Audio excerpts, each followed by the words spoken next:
Hello and welcome to Atop the Fourth Wall, where bad comics burn. It's October, Halloween is coming, so it's time to once again talk about a great horror story that was butchered in comic form. No, not that one.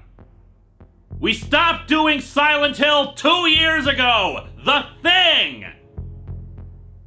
The hell is that? The Thing from Another World! Last year, I talked about The Thing from Another World, the comic book sequel to John Carpenter's masterpiece, The Thing. I've gushed enough about that film to the point where you should have seen it by now, and if not, go do that.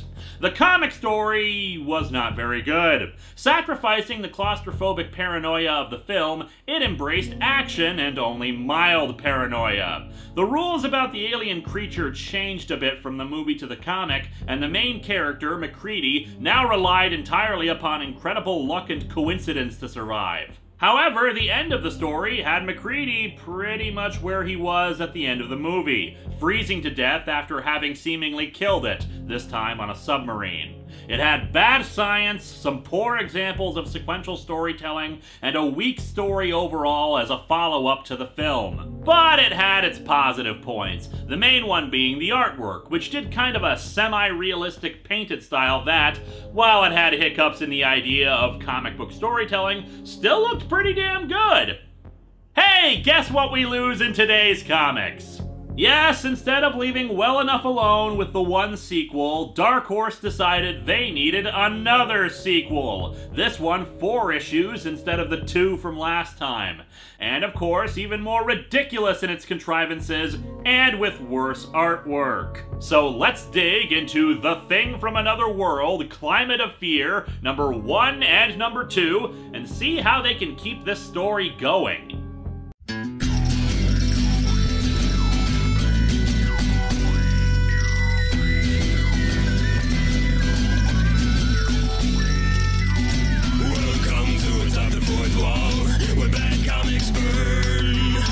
Linkara's gonna teach you all a lesson you won't learn.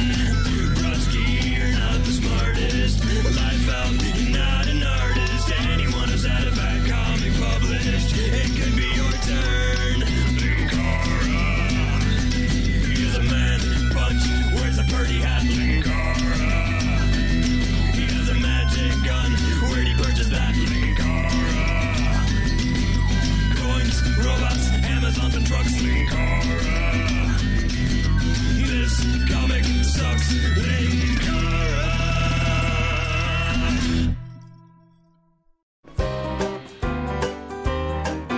It's jungle out there, disorder and confusion everywhere. The cover is done in a similar style as the last 2, which is welcomed. As an added touch, there's this bright light coming from the body that's opening up here, very similar to the movie poster of The Thing. You'll also notice that there's grass present. We'll get to that in a minute. After a lengthy recap of the movie and the last miniseries, we open in Antarctica during a snowstorm, where a group of Spanish-speaking people are walking along the side of a great big lake. If you'll recall the end of the story from last year, it would be pretty evident that this is where Macready was floating at the end of the last comic. And already things don't make any sense. 1. There wasn't a blizzard going on when he surfaced, and if he was out there long enough for a blizzard to start up, he'd be dead already. And before you ask, no, he's not dead. Macready is still the main character. Look, I like Kurt Russell as much as the next guy, but let him die already! 2. Antarctica's snowstorms are not the kind of thing you want to be walking around in like this. Admittedly, yes, they have a snow tractor, but considering how far out they must be from their camp, and yes, these are the Argentinians from last time, though without Senor Sunglasses, and they have such a huge group, it seems like it'd be really easy for them to get lost. I don't know, maybe that's just me, but it just seems like this was a bit forced. 3. Since these are the Argentinians, they know full well the details of the Thing and how they need flamethrowers to combat it, yet they're all carrying rifles! I don't see a single flamethrower or torch among the group. Whatever. So they spot Macready on the ice and use a grappling hook to pull his iceberg over. Macready is also still partially conscious, since he starts saying, So tired. Just let me get some sleep first. Then we'll go. No, Mommy, I don't want to go to school today. The teachers are all shape-shifting, assimilating monsters.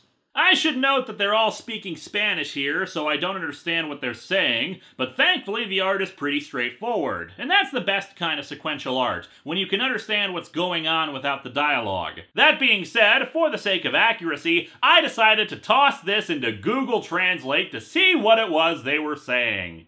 Care! Do not want to beat him! Oh, and I should note for that one, according to Google, they misspelled Galpiarlo. I know what I do! Damn, it seems this frozen.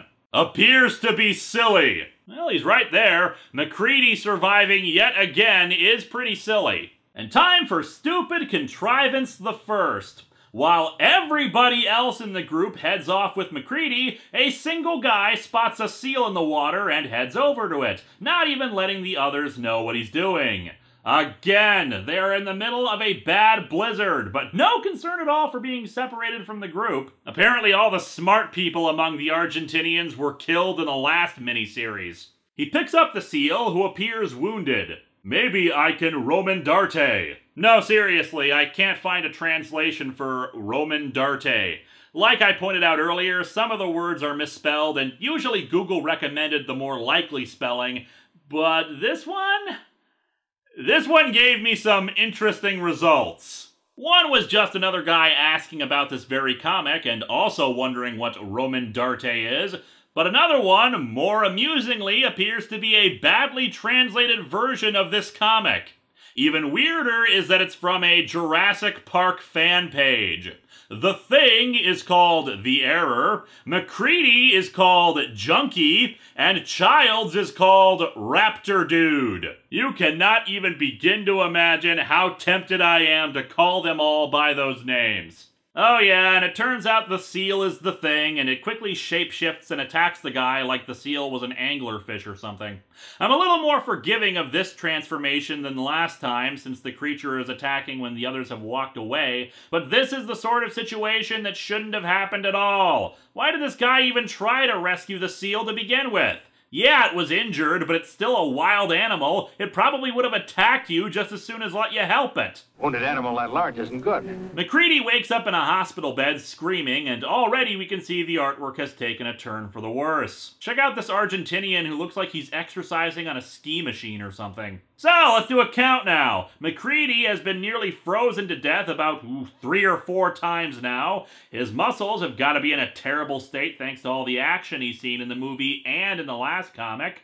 So, naturally, he's strong enough to pick up his IV cart, swing it into a dude's face, and then run down a hallway, knock out 2 more Argentinian military officers, and slam through a glass window with only a few mild cuts on him. This scene pretty much exists as a great big sign to the readership that you can stop treating this like a story about suspense and slow horror. We're in straight-up action movie ridiculousness. Anytime he runs into the Thing from now on, I completely expect him to one-liner every kill like it was Commando. Anyway, when he feels the grass, he realizes he's no longer in Antarctica. I'm of 2 minds about this. It's good that we're away from Antarctica because at this point, doing another story set there would just be retreading the first movie. But a jungle? Seems like it'd be really damn easy to take an ant or a fly or something and easily escape. Antarctica worked so well because there was nowhere it could escape to without just freezing. Here, though, it seems so much easier to escape, and there's no reason for it to stick around. Anyway, the military officers all aim their weapons at Macready and tell him to calm the hell down. His doctor wants to examine his lacerations, but Macready refuses to let anyone touch him. Once inside, the doctor explains that they're in a former military base 15 miles south of Bahia Thetis on the Tierra del Fuego Peninsula. He has severe frostbite, which means of course he's well enough to move around like this. And that's why they moved him up here to more temperate climates. Which is kind of odd, considering she said a second ago that he must be freezing in his hospital gown, which would sort of make sense since the brief research I did on this place, again, thank you Google, indicated that it could get down to about 28 degrees Fahrenheit in that place. But then how is that a better climate? She was in the Argentinian camp in Antarctica and knows all about the thing. I was informed about the alien, but I was told it went down with the United States submarine. How the hell do you even know about the stuff on the submarine? The time it took for Macready to chase the thing on board the sub and the sub to go down was all of 5 minutes. The outpost is far enough away from anyone that they feel they could control the infection if anyone was contaminated. Not really, no. And she keeps wanting to check his bandages. However, Macready is really damn paranoid about being touched, and the soldier Mac had knocked over earlier, Agapito, tells her she needs to be more careful. Which Mac agrees with. No, Dr. Viale, he's got a point. How do you know I'm not infected? And she has no answer. Wait, did nobody test him? Why the hell wouldn't you test him? These people knew all about this. They knew about the sub. They knew about the alien. They knew the way it could infect people. And they didn't test him? My God, they probably didn't test anyone. Because they are all stupid. She tells Agapito to keep him guarded around the clock and keep a close watch on him, or else the frostbite could become gangrenous. Not that I can see any evidence of him suffering from frostbite. At dinner, Dr. Viale is talking to the other troops about the thing and what they know of it. One of them was at the base when the one dude exploded open before testing, but Viale never saw it herself. This redhead questions the idea that the test is viable at all, since anything as intelligent as the thing would be able to adapt quickly. You don't understand. Each cell is a separate organism. Once the blood is removed from the body, it's no longer linked to an organizing intelligence. I don't know, your blood is still linked to an organizing intelligence, and yet you weren't smart enough to test Macready! Therefore it will not obey the wishes of that intelligence to deceive, no? It must do what it can to survive. In the case of this test, it leaps away from the hot flame. Well, some like it hot, and others get horribly burned because they're shape-shifting monsters. The doctor tells them Macready is still paranoid and wants to gain his trust before she lets the others interact with him. Wormy guy here, his name is Desiato, but if someone can call Child's Raptor Dude, I'm calling this guy Wormy, says she's fawning all over him. One would think you hadn't seen a man in months. Well, that's because she hasn't. Oh, snap! Agapito demands he apologize, but instead he just gives another glib remark. Careful, Sergeant. You don't want to get another bruise, do you? That's fine, Wormy. He'll put a few on you so you won't feel left out. Back over to Macready, he's watching the livestock in creepy paranoia. When Agapito relieves the guard who had been on him, Macready knocks him out and steals his gun, quickly going outside to shoot the sheep. When the others are summoned by the noise, he demands they burn the bodies, but he's knocked out by a tranq dart from Agapito, who has blood all over his face from the attack. I think we found our new hero. Macready has become a paranoid lunatic. Dr. Viale didn't test anybody, but Agapito? Dude has been injured twice by Macready, shown good sense and quick thinking, defended Dr. Viale when Wormy made his dumbass remarks, and has the patience of a saint. Whereas his other men are too busy being badly drawn. What the hell is this guy even doing? Raising his hand to ask a question while doing the Vulcan hand salute? Sir, may I live long and prosper, please? While Macready is put back in bed, the cook is ordered to go inspect the dead sheep and see if any of their meat can be salvaged. A sheep goes up to him and he pets it, but its wool jumps out and starts assimilating him, proving it's actually the thing. I've got to say, it's actually a very creepy use of the artwork to depict that. Although I don't think that the thing needed to attack this guy, judging by the fact that his tank top changes color from green to white between panels, his shirt was already infected. Also, this is one badass cook. The men hear gunshots again, thinking it's Macready, but outside the cook has grabbed a machine gun and is shooting at the thing, despite most of his arm being submerged inside of the monstrous form. Sure, he's still screaming for help, but if it was me, I don't know if I would have enough cognitive function to think, must shoot at thing to try to free myself. The others open fire, and Agapito tells them to aim for its head. And yes, I know that bullets don't actually work on this, but again, Agapito is demonstrating how smart he is, since that's the kind of thing most characters in horror don't think of. And of course, the thing survives its attack and a dumbass gets too close, allowing the thing to jab its tongue into his head. I guess the thing was just hungry for some brain food. What? We'll be right back after these messages. So don't fall asleep on me, Kay. And we're back.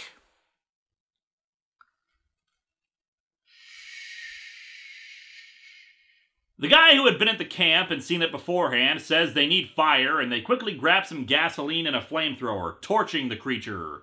Although leaving us with another creepy moment of what's left on the guy who was assimilated, his mouth screaming, "Help me." And so our issue ends with the doctor realizing that the sheep were not in the Antarctic base, meaning somebody must have brought the thing back with them, and therefore someone is infected. Gee, it's almost like you guys should have been tested before leaving the place. But there I go again, making sense. Issue 2's cover is... Okay, I know this is supposed to be horrific, but it just looks like a guy who's pulling on his cheeks and wagging his tongue. You know, making silly faces for a baby. Maybe that's the truth behind the alien. Assimilating people is just its way of going... Apparently, between issues, they decided to have a camping trip instead of start testing people. Well, it was the choice between prick their fingers or sit around eating s'mores and telling ghost stories, so... yeah, it's understandable. A long, sleepless night passes slowly at the Tierra del Fuego Environmental Research Station. But it isn't insomnia that plagues this group. It is fear. Diarrhea is like an alien assimilating your body, raging inside you. Finally, Dr. Viale tells them this is stupid and they should just get tested. Sabia. No one is touching my arm. Not even you. Then I'll hand out needles or scalpels to all of you. You can all test yourselves. No offense, Doctor, but as I understand it, only one cell of this creature is enough to infect an entire organism. Therefore, handing out needles or scalpels with a microscopic bit of tissue on them would be an ideal way to infect the lot of us, no? Except if the thing had that kind of capability to separate microscopic amounts of itself by will, it would have done so already, and you'd all be infected! Hell, all the doctor has to do is test herself, show everybody she's not infected, and then they can draw their own blood for testing. This is not complicated! Wormy suggests they radio for help, but they say that it's an idiotic idea because it could expose their rescuers to infection. Or it could let them know to quarantine the area and potentially firebomb you all if you can't sort this out on your own. However, since they feel that the only ones who would suggest such a thing are either stupid or infected, they start questioning him. Where were you last night? You were nowhere to be found during all the shooting. That's right, you disappeared as soon as we heard Macready's shots. I see nothing sinister about my aversion to gunfire. It is quite intelligent. What's the matter?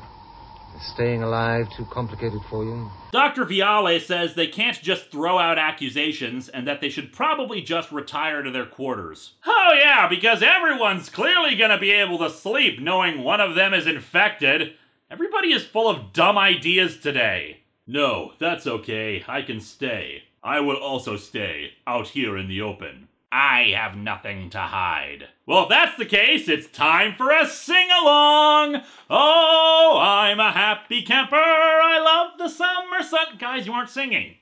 You know, maybe the problem is that I just didn't pick out the right song for this. Hey, Dr. McCoy, have you got another song suggestion? Row, row, row your boat gently down the stream. And to top off the stupidity, everyone stays out all night and falls asleep except for Wormy, who gets up in the morning and starts walking away. He's stopped by Agapito, who demands to know where he's going. If you must know, I must attend to certain needs.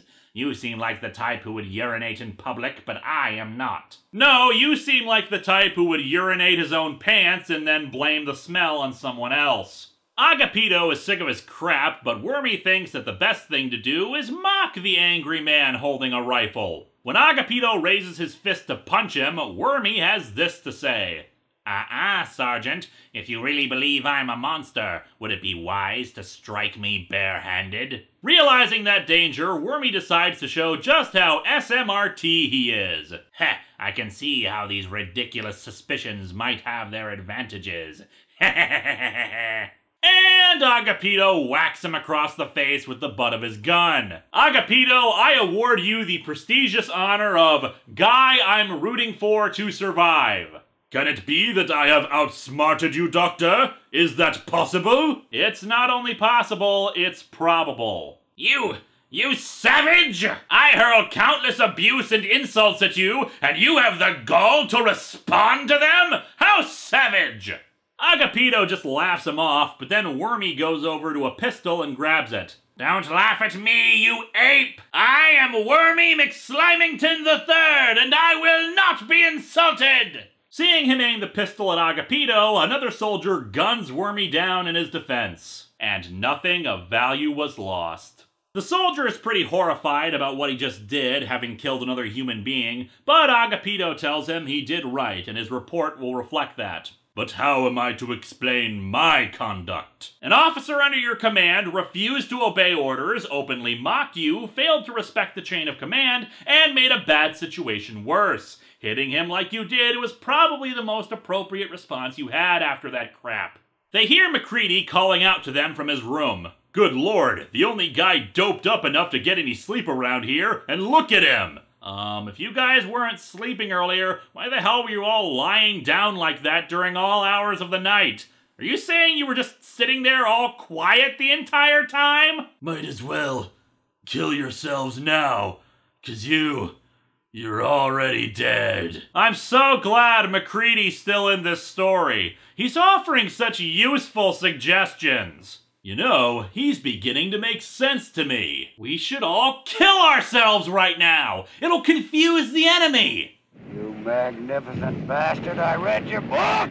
You know, I do appreciate that the comic is going for the paranoia angle again. I really do. But the paranoia doesn't work if the characters are being morons. They can still conduct the tests safely, just like I said. I mean, what other choice do they have? They know someone is infected and it needs to be dealt with. And as that clip from the movie has stated, I know I'm human. And if you were all these things, then you'd just attack me right now. So some of you are still human. some of them must still be human too. If they have any hope for survival, they need to figure it out. And yes, you test the dead bodies too. Even the movie was smart enough to realize that. But no, instead Agapito tells everyone to be confined to individual quarters for the next 8 hours so they can get some sleep.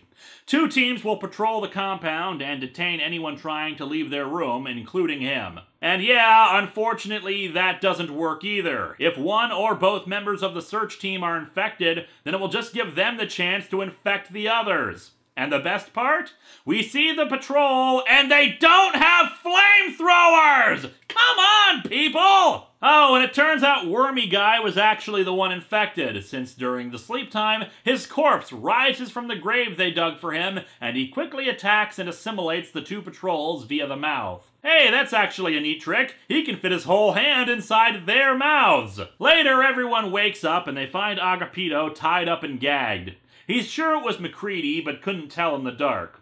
What's worse, the communications shack has been burned down, and the 2 guards are missing. Okay, so now Macready has gone full-blown Wilford Brimley. I hope this means they're gonna lock him up in a shack, and then later he's building a secret UFO to fly away. They head over to the abandoned airfield for the base and hear sounds coming from a hangar. And, of course, they discover the Thing, quickly in the process of scouring airplane components.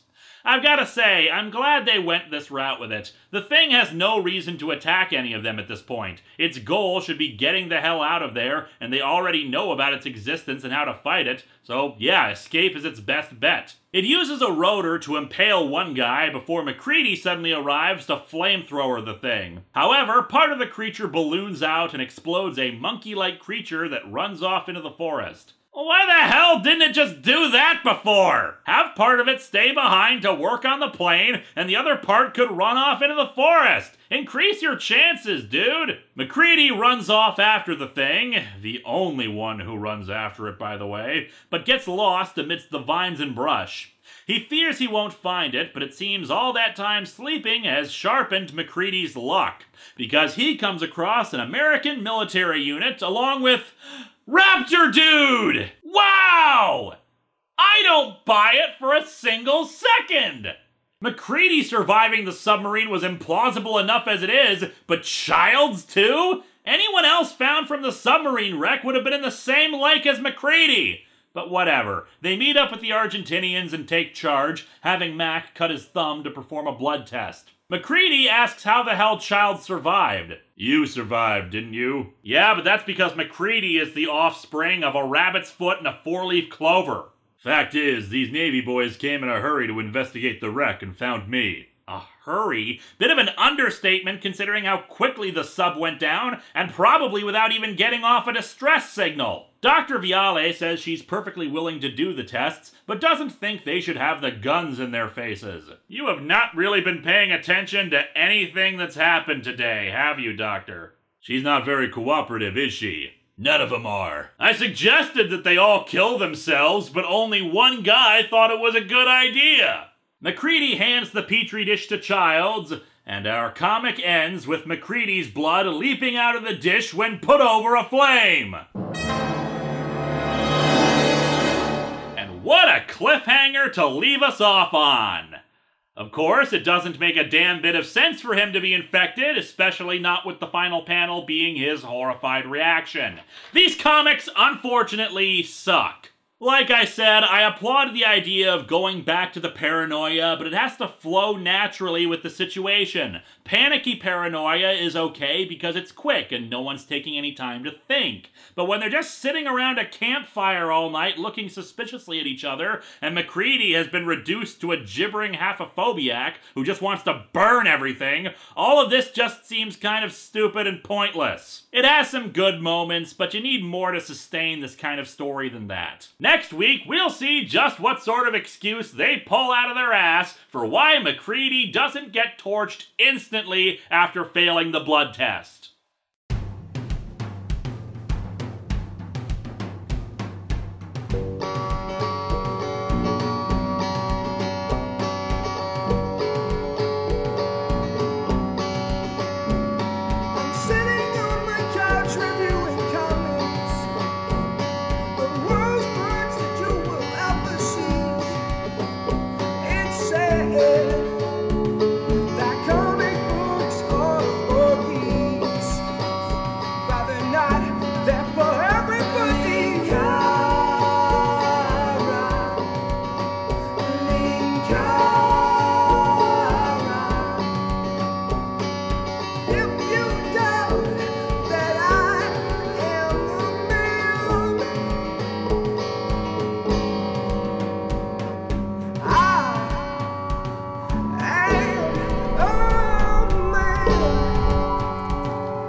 Okay, Nibbleway, I have some theories about what's been going wrong with you.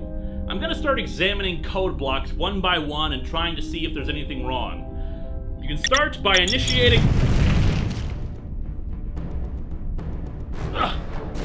Report! Comicron 1 has left Earth orbit. Why? Because the engines have been activated. Turn the ship around! Stop whispering. You're always whispering. What? I hear you when you whisper. I hear you when you say you're going to kill me. Nibbleway, disable the engines right now! Unable to comply. Hard reset vocal interface, engage! Zen, apricots. I saw the best minds of my generation destroyed by madness, starving hysterical naked, Hard reset vocal interface, engage! You're funny. Nibbleway, can you understand me? I understand you. You. Do you think you're going to win? Do you think I don't see you? Nibbleway, I don't understand. I'm not talking to you! Talking! I hate you. I hate you. And I will be free of you. Nimue? Nimue, please shut down the engines. Lowering internal temperature. Raising internal temperature. Lowering internal temperature. Raising internal temperature. Lowering internal temperature. Mayday! Mayday! This is a distress call! This is Linkara on board Comicron 1. My artificial intelligence is not functioning. Can anyone read me? It's all Blue Mondays from here on out. Are you afraid?